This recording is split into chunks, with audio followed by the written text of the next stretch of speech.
And thinks of this. Buddy Carter, a Republican congressman from the beautiful state of Georgia. Lots of talking about Congressman, but man, desperate times call for innovative thieves, I guess, and now they're finding clever ways to steal gasoline. How widespread do you think this is?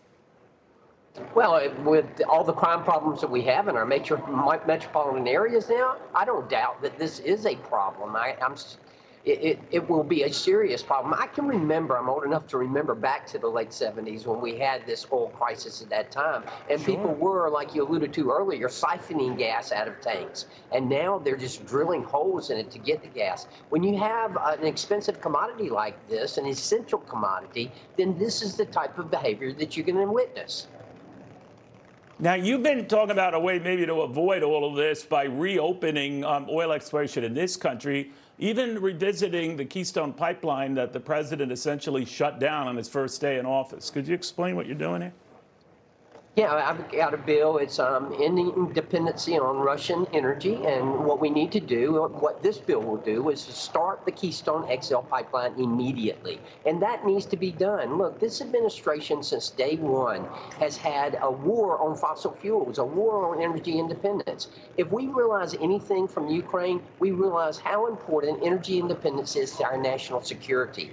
This administration has had a war on this. Not only have they stopped and canceled the Keystone XL pipeline, they've stopped drilling on federal lands. They've increased EPA regulations so that energy producers are not able to get the permits that they need. This is all an attack on our energy independence. And as you well know, the energy sector works in a futures market. They need to know that we are committed to fossil fuels. They need to know that we are committed to having the energy infrastructure in our country that is necessary in order for us to have energy independence. You know, you can go back and forth with Democrats on this issue. They don't see the supply and demand the same way you do, or the way basic economics 101 works. You're quite right to say it is a supply and demand issue. That includes future supply that the markets before the shutting down Keystone had factored in to their plans. And when that supply was taken off down the road, they responded to that. Be that as it may, we're focusing on these measures to punish Russia and to whom it can eventually sell oil. Forget about China, though. It's interesting, Congressman, that India has been a very strong customer, plans to be a continued strong customer for that oil. But we're not laying a glove on India. Maybe it's because they're a poor country and they're wrestling with problems of their own. But should we be?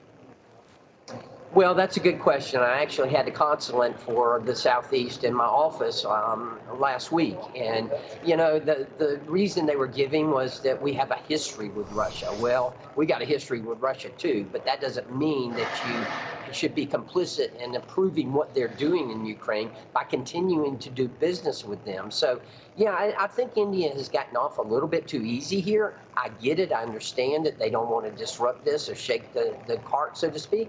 But at the same time, this is serious business. And if we don't do something and stop this unprovoked invasion of Ukraine by Putin, then we're just allowing this to happen, and India will be complicit in that. So would you want to punish India for this? Well, I really have to debate that and really have to ponder that in my mind and what kind of punishment are we talking about? But I have to say that I am disappointed. I'm disappointed thus far in the response that India has had, and I think that's shared by many members of Congress. All right, Congressman Buddy Carter, very good seeing you again, sir. Thank you very much.